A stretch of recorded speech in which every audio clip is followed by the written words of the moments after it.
Demolish gani? Usiku kwa giza, court order iko. Wepiga asili ya miaka rubane wa matangi hustle.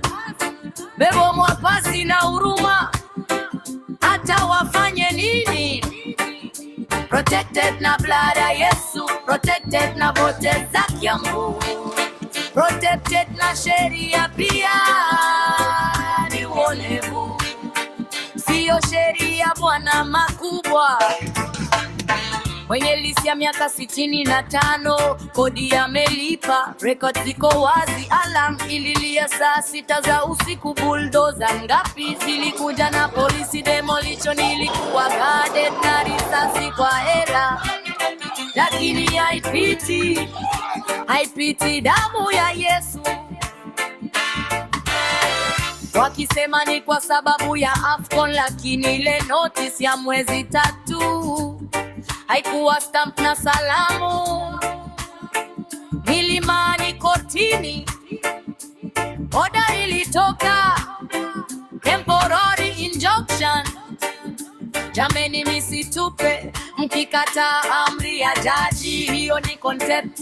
Mnadai public interest, lakini kuna rundo la intent. Mjanja mwingine anavuta strings za serikali kuharibu asili ya mtu, hiyo ni aibu.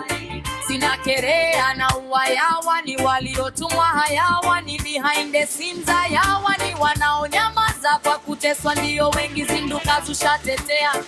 Saa 6 mpaka saa 6 ndio sheria inasema, usiku ni wa kulala si wa kubomoa maisha.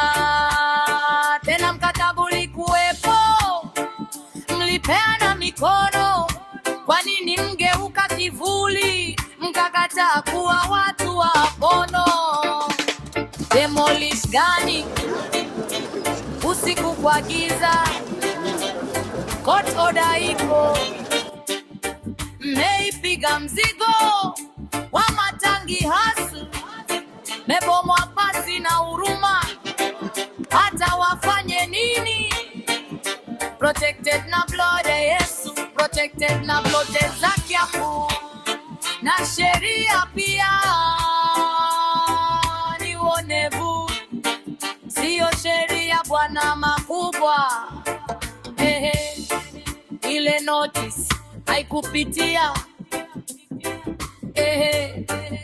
na korti wameicontent. Bullet zao haizui destiny, protected na blood, protected na voters. Demolition, God faith. Demolition, God faith. Demolition is a violation. Contempt of court.